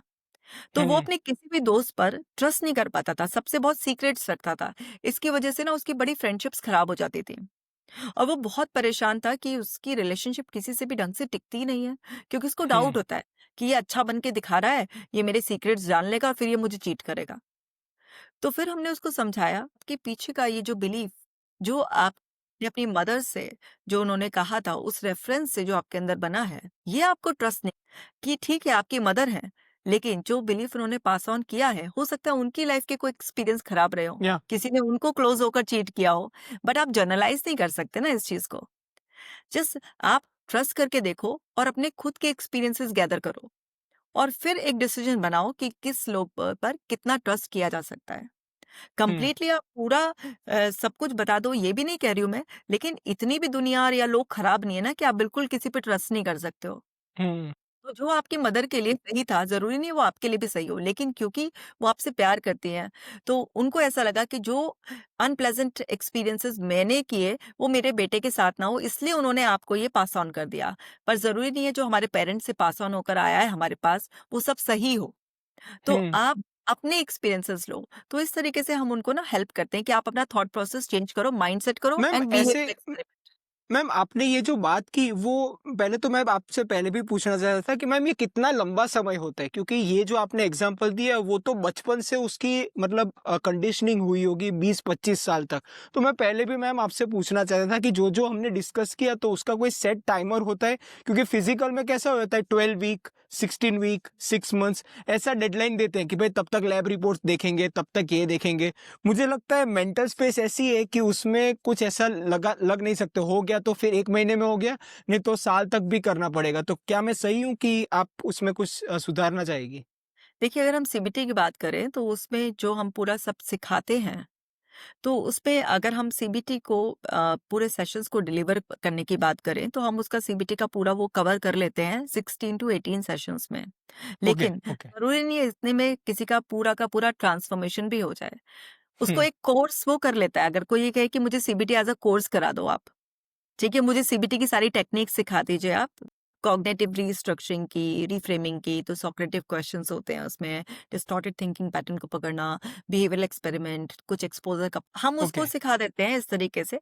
लेकिन पूरा रिफ्रेमिंग होने में, एक साइकिल पूरा घूमने में कि जिसमें उसकी रिकंडीशनिंग हो जाएगी, मिनिमम 6 टू 8 मंथ्स लगते ही लगते हैं। ओके। एवरेज किसी पर्सन को ट्रांसफॉर्म होने में, क्योंकि कुछ लोग बहुत डेडिकेटेड होते हैं, कंसिस्टेंट होते हैं और कुछ लोग थोड़े से केयरलेस होते हैं। मतलब उनके अपने कुछ जेन्युइन रीज़न्स भी होते हैं कई बार जिसकी वज़ह से वो रेगुलर नहीं हो पाते हैं। तो ऑन एन एवरेज कुछ लोग 6-8 महीने, 10 महीने लगाते हैं, कुछ लोग 1.5 से 2 साल भी लगाते हैं पूरा रिकवर करने में अपने बहुत सीवियर डिसऑर्डर्स से।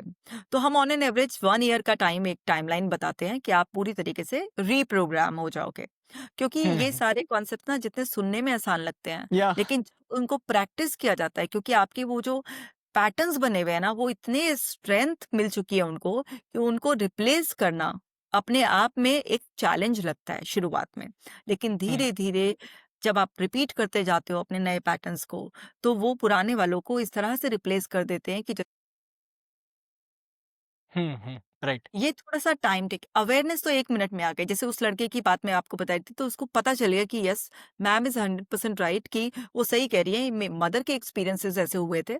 उन्होंने मुझे बताया था, मेरे तो ऐसे एक्सपीरियंस नहीं हुए, तो मैं क्यों ऐसा कर रहा हूँ? कि मैंने जो हुँ, मदर ने मुझे बताया, मैं क्यों नहीं अपने एक्सपेरिमेंट करके देखता? तो उसके दिमाग में एकदम वो बात आ गई और उसने हुँ, एक्सपेरिमेंट्स करके देखे। एक्सपेरिमेंट से उसके पास एक्सपीरियंस आया और उसको लगा कि दूसरे के एक्सपीरियंस को अपने ऊपर जनरलाइज़ करने से अच्छा है, खुद अपनी लाइफ़ को अपने हिसाब से हमें डिज़ाइन करना है और अपने खुद के एक्सपीरियंसेस हमें कलेक्ट करने हैं। हुँ, हुँ। तो मैम इस तरह हाँ, से सोच बदली तो बिहेवियर बदला, नए एक्सपीरियंस आए, नया बिलीफ बना। हुँ, राइट। मैम ऐसे सीबीटी के जैसे आपका ईआरपीपी एक आप में एक्सपर्टीज़ है, तो मैम उसके बारे में आपने बीच में कहा कि एक्सपोज़र हम लोग करवाते हैं, तो उसका आप कहेंगी कि एक्सपोज़र एंड रिस्पॉन्स में आप क्या करती हैं और क्या होता है उसका ढाँचा? हम जब ईआरपी कराते हैं तो अगर किसी को भी कुछ फ़ियर्स होते हैं ना, मतलब वो चाहे रैशनल हो या इरैशनल, रियलिस्टिक फ़ियर्स भी होते हैं। किसी को कुछ ट्रॉमा हो जाता है उसके बाद फिर वो दोबारा उस तरीके की सिचुएशंस को फेस नहीं करते हैं, डर लगता है उनको या कुछ किसी के बिल्कुल टोटल इरैशनल फ़ियर होते हैं, बेसलेस जो काल्पनिक होते हैं उन्हीं के अंदर। तो ऐसे लोगों को हम ना एक्सपोज़र्स प्लान करते हैं, तो हम उनके साथ पहले एक्सपोज़र हायरार्की बनाते हैं। उनके ओके। सारे फ़ियर्स को लिस्ट करते हैं और फिर हुँ, उनको 0 टू 10 के स्केल पर पूरी एक लिस्ट तैयार करते हैं और हुँ, फिर उसके बाद हम उनको ना ग्रेडेड एक्सपोज़र्स कराते हैं। हुँ, बहुत ही सेफ एनवायरनमेंट प्रोवाइड करते हैं। जैसे फॉर एग्ज़ाम्पल जैसे एक लड़का था उसको ना डॉग फ़ोबिया था। तो हमने उसको ओके, एक्सपोज़र कराया। तो उसको ना इतना ज़्यादा डॉग फ़ोबिया था, उसको ऐसा लगता था कि अगर पास से भी कोई डॉग गुज़र गया, तो उसने उसको चाट लिया या बाइट कर दिया और उसको रेबीज़ हो जाएगा। अब ओके। अगर कोई डॉग बाइट करेगा आपको, तो आपको कितना पेन होगा पता चलेगा ना। ऐसा थोड़ा ना है कि या डॉग आपको बाइट कर जाएगा, आपको कहीं पर कुछ भी घाव भी नहीं होगा और आपको पता भी नहीं चलेगा, ऐसा नहीं होता। तो हुँ, उसको ना बहुत ही ज़्यादा फ़ोबिया था, बिल्कुल टोटल इरैशनल।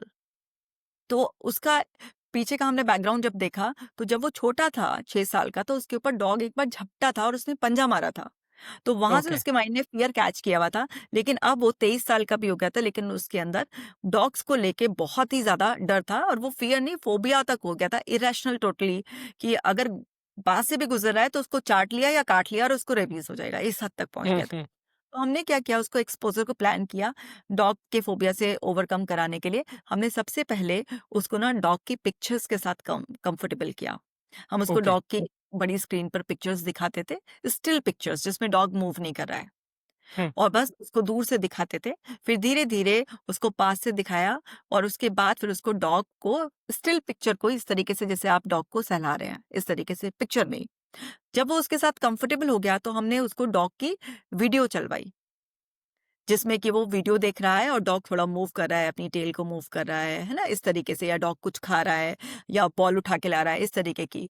फिर वो उसके साथ जब कंफर्टेबल हुआ, तो हमने उसको बोला अपने फ़ोन का वॉलपेपर बना लो। बहुत ही ओके। क्यूट-क्यूट डॉग्स जो है ना लगा लो अपने फ़ोन के वॉलपेपर पर, जितना देखोगे उतना नॉर्मलाइज़ होते चले जाओगे। जब वो उसके साथ भी कंफर्टेबल हो गया, तो फिर हमने सेफली उसको डॉग का रियल टाइम एक्सपोज़र कराया।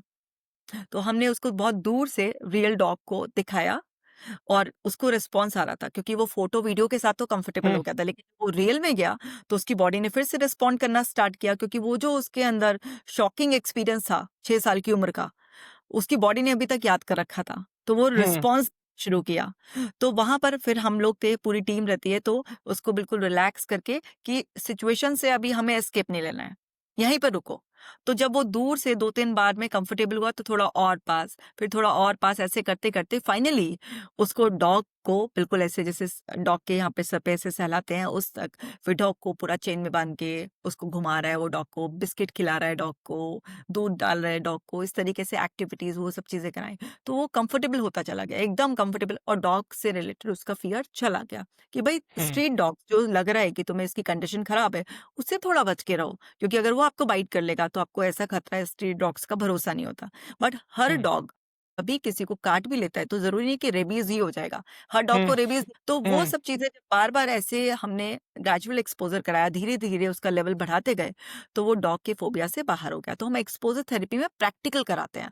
तो ओके। कई बार लोगों को इमेजिनरी एक्सपोज़र भी कराते हैं, जो लोग या एकदम रेडी नहीं होते रियल टाइम एक्सपोज़र के लिए, तो उनको हिप्नोथेरेपी के ज़रिए हम पहले ना एक्सपोज़र्स ना मेंटल एक्सपोज़र्स कराते हैं और उनके दिमाग में उनको कंफर्टेबल कर देते हैं, इमेजिनेशन में कंफर्टेबल कर देते हैं कि वो डॉग के पास जा रहे हैं, खेल रहे हैं, डॉग को कुछ खाना डाल रहे हैं, डॉग को सहला रहे हैं, इस तरह से।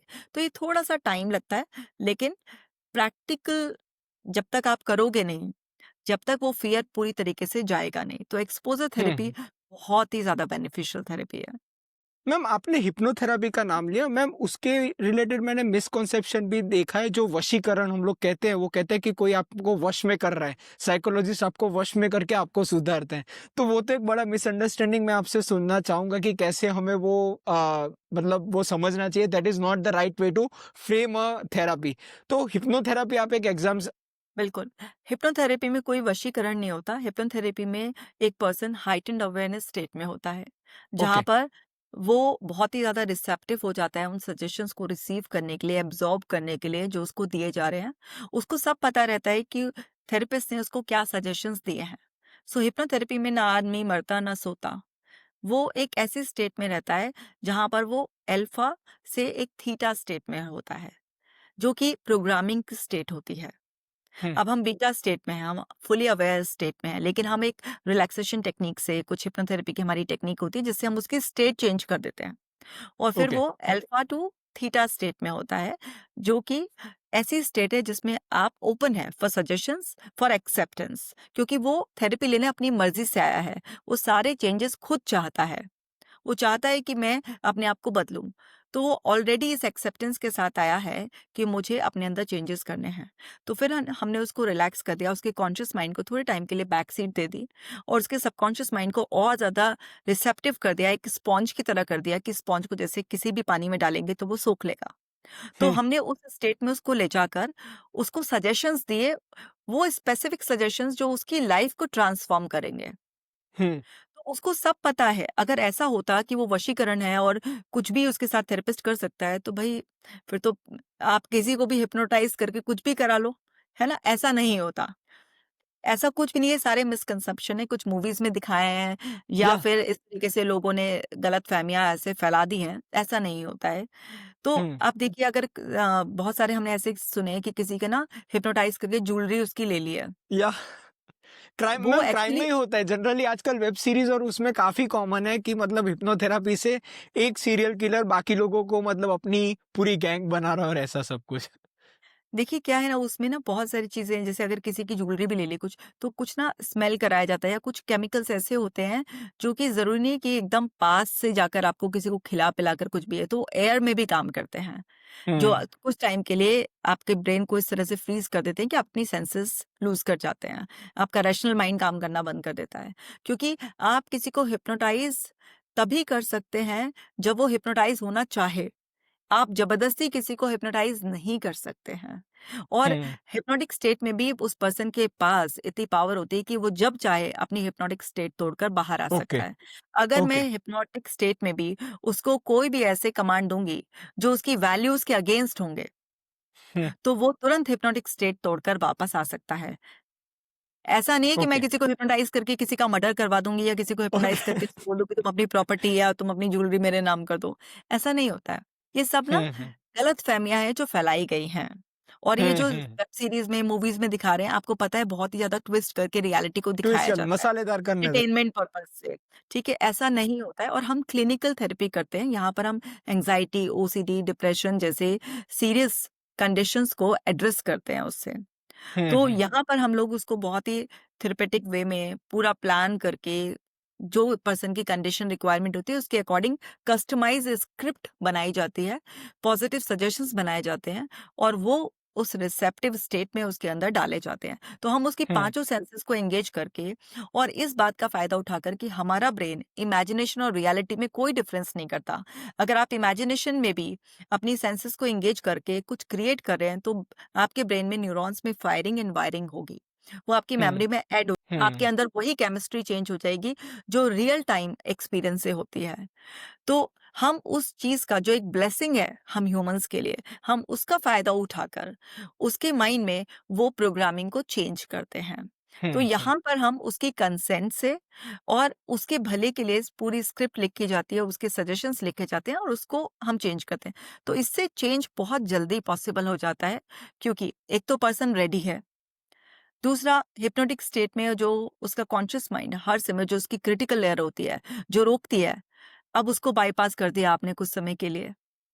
तो वो चेंजेस बहुत जल्दी हो जाते हैं और हिप्नोथेरेपी से पॉजिटिव रिजल्ट्स बहुत जल्दी आते हैं। इसका हुँ, कोई नुकसान नहीं होता है, इसके कोई ऐसे साइड इफ़ेक्ट्स नहीं है, ये सब मिथ्स हैं और ना ही ऐसा है कि आप किसी को वशीकरण करके कुछ भी हुँ, ऐसा करा सकते हो। ये एंटरटेनमेंट के लिए है, जैसे स्टेज हिप्नोसिस की हम ना एकदम से इंस्टेंटली किसी को हिप्नोटाइज़ किया, जैसे एक टेक्नीक है। हुँ,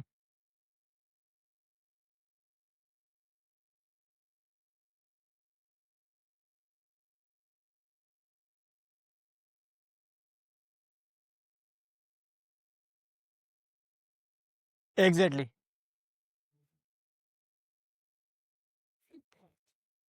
इस कर देंगे, सबके लिए नहीं होता वो। लेकिन हुँ, आपको प्री शो का जो वर्क है वो तो दिखाया नहीं जाता जो नहीं शो से देखा। पहले। आपको फाइनल वो दिखाया जाता है कि ये टेक्निक अप्लाई करिए, ऐसा नहीं होता है। ये हुँ, सब हुँ, एंटरटेनमेंट के लिए ऐसे थोड़ा-सा रियलिटी को ट्विस्ट कर तो ब दिखाया जाता है। बट रियलिटी थेरेपी की ये है कि एकदम सेफ है 100%, काम करती है और बहुत सीवियर से सीवियर डिप्रेशन में, ऑब्सेसिव कंपल्सिव डिसऑर्डर में, एंग्ज़ायटी, फ़ियर, फ़ोबियाज़ में तो मैजिकली वर्क करती है। हुँ, हुँ, राइट।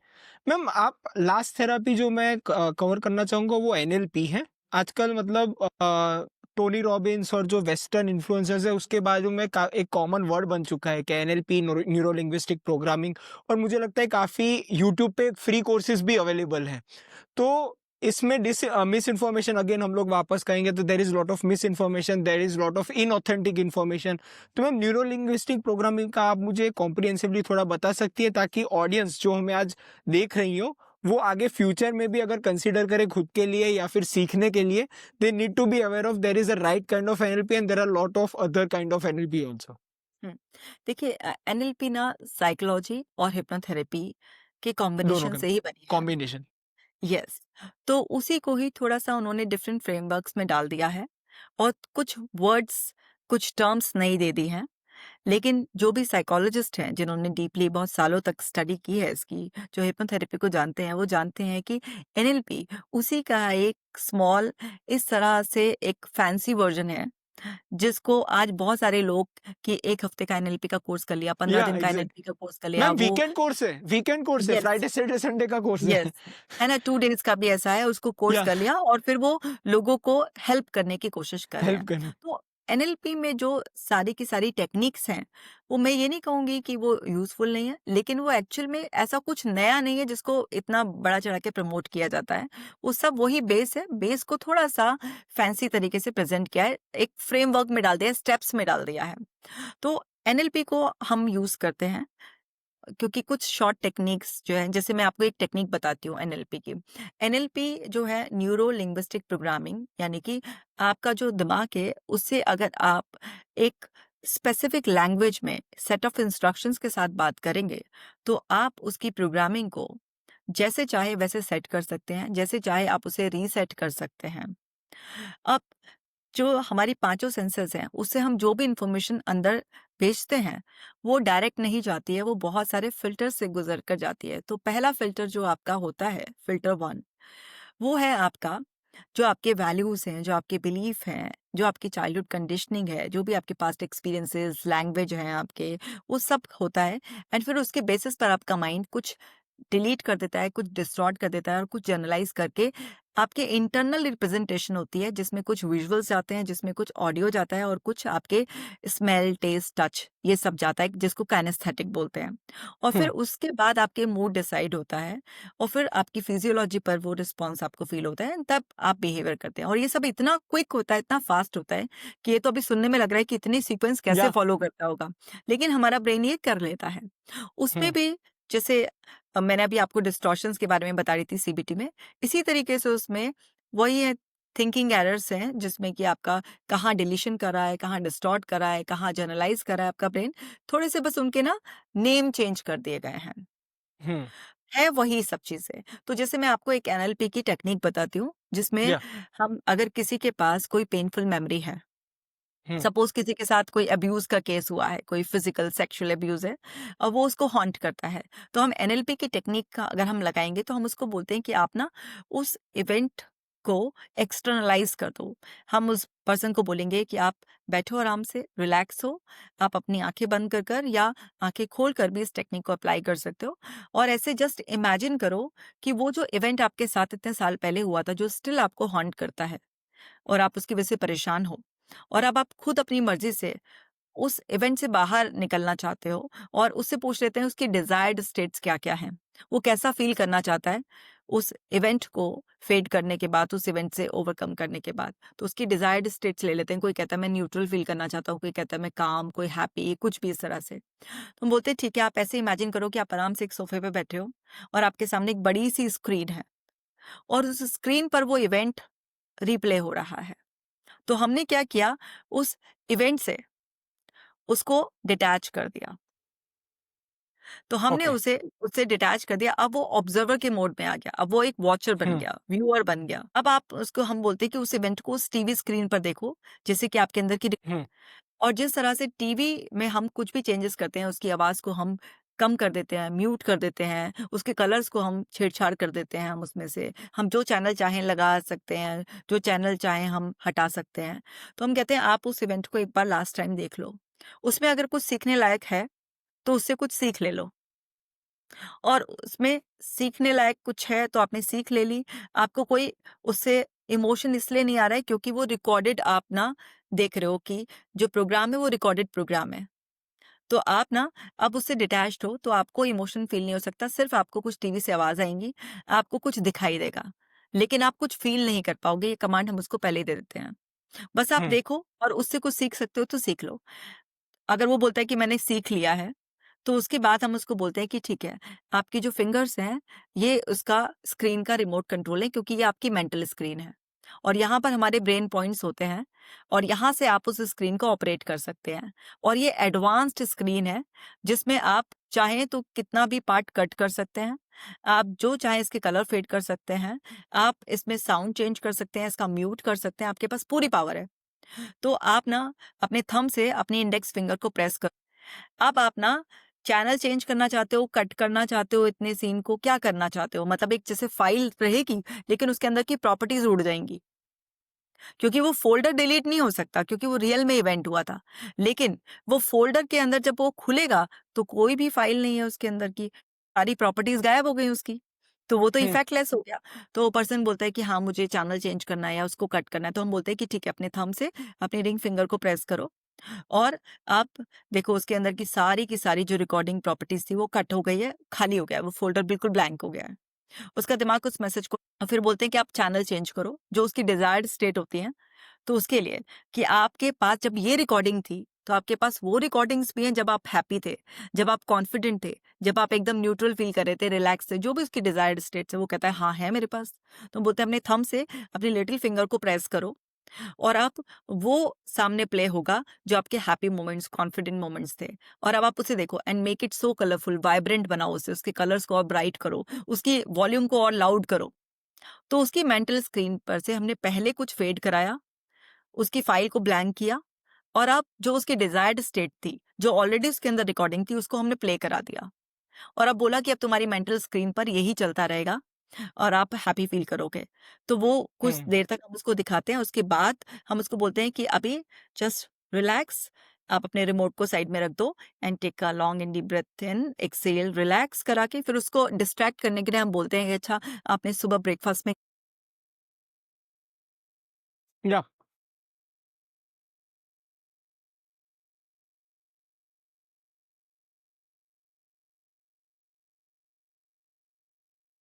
हुँ,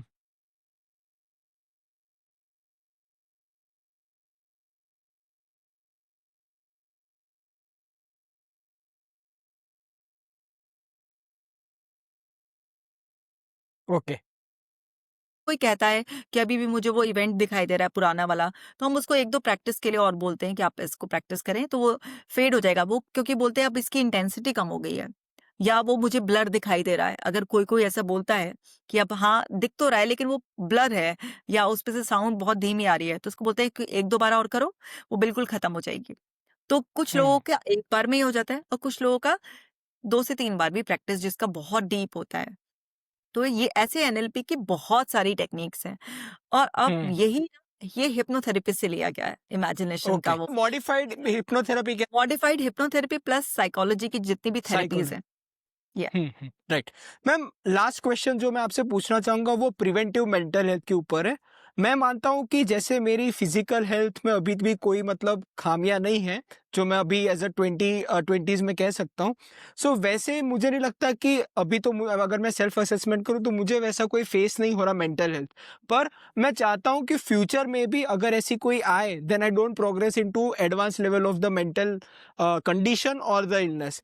तो मैम, कई सारे हमारे व्यूअर्स होंगे, हमने आंकड़े हमारे रिपोर्ट कार्ड गए, पर कई सारे ऐसे होंगे majority of the people who are normal, मतलब हैं थोड़े बहुत आमतौर पर जैसे ही उतार चढ़ाव होते हैं जिंदगी में वैसे वो लोग फेस करते हैं, but they are not into the clinical grade. तो मैम, ऐसा प्रिवेंटिव आप कैसे इन्हें कहोगी कि भाई आपको ये ध्यान रखना चाहिए अपनी दिनचर्या में? जैसे हम लोग फिजिकल हेल्थ में कहते हैं कि आपको प्रोटीन खाना चाहिए, फाइबर ज्यादा खाना चाहिए, कार्ब्स कम खाने चाहिए, डाइट का ध्यान रखना चाहिए, वैसे ही कार्डियो करना चाहिए, जिम में जाना चाहिए। तो मैम, आप भी ऐसा कोई डेली लाइफस्टाइल उन्हें रेकमेंड करती हो फॉर जनरल पब्लिक? मैं स्पेसिफिक तो नहीं कहूंगा, पर जनरल पब्लिक आप कुछ रेकमेंड करती हो कि भाई अगर आप ये करोगे then there is high likelihood कि आपको कोई ऐसी भारी बीमारियां नहीं होंगी? बिल्कुल। देखिए मेरा एक ऐप भी है, डॉक्टर कशिका जैन ऐप, जो कि फ्रीली ओके। अवेलेबल है सबके लिए। ओके। तो उसपे ना बहुत सारी ब्रीदिंग एक्सरसाइजेज और मेडिटेशन सभी के लिए फ्री है। हम्म। तो हम हमेशा मैं रिकमेंड करती हूँ कि अगर आपको हेल्दी रहना है, तो हम्म। आपको ब्रेथ वर्क 10 मिनट कम से कम डेली करना है। हम्म। आपको 5 मिनट चाहे साइलेंस में बैठो या किसी एक पॉइंट पर गेज़ कर कर आप मेडिटेट करो, अपने माइंड को रुकना सिखाओ, या आप गाइडेड मेडिटेशन करो। 10 मिनट कम से कम आपको वो करना है। तो 20 मिनट्स ये टोटल आपको ये जो माइंड को स्टिल करने के लिए है, ये एक्टिविटीज़ ज़रूर करनी है। और फिर हम्म। 20 मिनट्स आपको मूवमेंट ज़रूर करना है। चाहे आप ब्रिस्क वॉक करो, है ना? आप जॉगिंग, रनिंग, किसी भी तरीके से कुछ भी इस तरीके से करो, मूवमेंट करो, लेकिन आप मूवमेंट करना बहुत इम्पोर्टेंट है। तो माइंड को स्टिल भी करना है हमें, उसके लिए ब्रेथ वर्क करना है और हमें मूवमेंट थेरेपी भी ज़रूर करनी है। ये आपका 40 मिनट्स का जो सुबह का रूटीन है ना, ये आपको मेंटल हेल्थ को फिट रखने में बहुत हेल्प करेगा, क्योंकि आप जिम जा रहे हैं, आप और भी कुछ सुबह स्ट्रेचिंग एक्सरसाइज कर रहे हैं, कोई लोग डांस करते हैं, कुछ भी करें, आप कुछ भी करिए, लेकिन आपको एटलीस्ट 40 मिनट्स का रूटीन ये वाला जो है, ब्रीदिंग एक्सरसाइज, मेडिटेशन और मूवमेंट का, ये ज़रूर करना है। तो ये जो 20 मिनट्स मूवमेंट का है, ये वाला तो पार्ट लोग कवर कर लेते हैं। ये तो जिम वगैरह आजकल जाने का एक फैशन सा हो गया है, जो कि अच्छी है, ऐसा नहीं है कि कुछ गलत फैशन है, लेकिन लोग चले जाते हैं। हाँ, वहाँ जाकर वो फ़ोन में लगे रहते हैं, वो एक अलग बात है, लेकिन जाते तो हैं ही। लेकिन उसके साथ ये मेडिटेशन और ब्रेथ वर्क वाला नहीं करते हैं। तो अगर आप बिल्कुल भी मूव नहीं कर रहे हैं, तो बहुत गलत है। अगर आप कर रहे हैं, तो उसके साथ 20 मिनट्स का ये और ऐड कर लेना है। तो ये तो एक मस्ट है। दूसरा, जो नेचर ने आपको फ्रूट्स, वेजिटेबल्स दिए हैं, मौसम के अकॉर्डिंग, अगर आप उसको खाते हो जो डायरेक्ट मदर नेचर से आया है, उन फ्रैक्चर हो जाओगे अपने ही दिमाग से। हम्म। इसी तरीके से रात को टाइम पर सोना, 10 बजे तक सोना ज़रूरी है। अगर आप 10 बजे तक नहीं सोते हैं, तो लास्ट टू लास्ट आपको 11 बजे तक सो जाना है।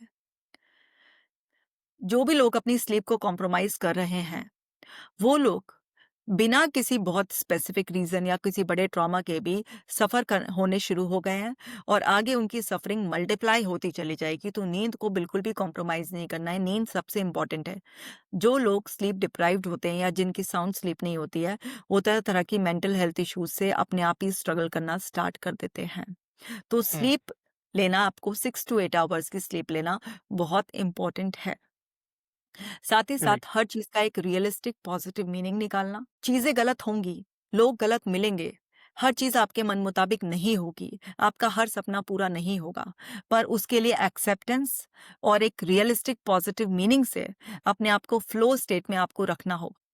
हम्म। जितनी एक्सपेक्टेशंस कम होंगी और एक्सेप्टेंस ज़्यादा होगी, उतना लाइफ स्मूथ में चलेगी, उतना आप फ्लो स्टेट में रहेंगे, उतना लोगों के ओपिनियन या बाहर गवर्नमेंट की तरफ से जो चेंजेस आते हैं, एनवायरनमेंट की तरफ से जो चेंजेस आते हैं, नेचर की तरफ से जो चेंजेस आते हैं, वो सब आपको कम से कम बॉदर करेंगे। आपको चीटिंग भी मिलेगी, आपके ब्रेकअप भी होगा, आपके फाइनेंशियल लॉसेस भी होंगे, कुछ ना कुछ छोटी-बड़ी हर प्रॉब्लम आएगी, आप उसे रोक नहीं सकते लाइफ में, और सबके आती है। पर आपका राइट एटीट्यूड, आपकी एक्सेप्टेंस और हर सिचुएशन में रियलिस्टिक मीनिंग, और ये कि मैं इंपॉर्टेंट हूँ, कोई एक इवेंट, कोई एक पर्सन मेरे को इस तरह से टॉर्चर नहीं कर सकता कि मेरी लाइफ जो मैं यहाँ जीने के लिए आया हूँ या आई हूँ, मैं उसमें स्टक हो जाऊं। जब इतना सेल्फ लव होगा, इतना सेल्फ कंपैशन होगा आपके अंदर, तो आप वो सब कुछ करोगे डेली बेसिस पर जो आपको मेंटली फिट रखेगा। अगर आप मेंटली फिट हो तो आप फिजिकली फिट रहोगे और लाइफ में आप हिट रहोगे। बस हम्म, इतना भी अगर कोई बेसिक कर लेना, क्योंकि इस बेसिक में ही सब कुछ या फिर उसके बाद उसे कोई रिस्क नहीं है, फिर सब कुछ ठीक रहेगा। हम्म, उसकी बॉडी भी, जो कि एक चलती-फिरती केमिकल लैबोरेटरी है, जो हर समय हमारे लिए ही सब चीज़ों को बैलेंस करने के लिए काम करती रहती है। उसको रेस्ट भी, मशीन को रेस्ट देना ज़रूरी है। लेकिन आज क्या है, लोग ना रात को 10 बजे ऑर्डर कर रहे हैं खाने के लिए, या 1-1, 2-2 बजे तक खा रहे हैं। तो ऑटोफैगी स्टार्ट ही नहीं होती है, बॉडी अपने आप को रिपेयर ही नहीं कर पाती, हर समय एक डाइजेशन मोड में रहती है। तो बॉडी को प्रॉपर रेस्ट देना, जब आपका शरीर आपसे रेस्ट माँग रहा हो, तो आराम करो। जब काम वाले मोड में हो तो काम करो, तो काम भी ज़रूरी है, आराम भी ज़रूरी है। इस बॉडी की रिस्पेक्ट करो, इस माइंड की रिस्पेक्ट करो। तो बॉडी को अच्छा खिलाओ और माइंड को राइट इन्फॉर्मेशन दो। जब तुम इन दोनों का ख्याल रखोगे, तो ये दोनों आपका ख्याल रखेंगे। ये एक मास्टर क्लास हो गया हमारे 1.5 घंटे का, और हमारा जो कोहोर्ट है जो 20s में और इंडियन, मुझे लगता है इसके बाद तो they would be good enough to take care of themselves, और अगर कुछ बात हुई तो मुझे लगता है वो ज़्यादा प्रोएक्टिवली रीच आउट भी करेंगे आप जैसे थेरेपिस्ट को। This is a successful podcast and it was great and pleasure having you on my podcast.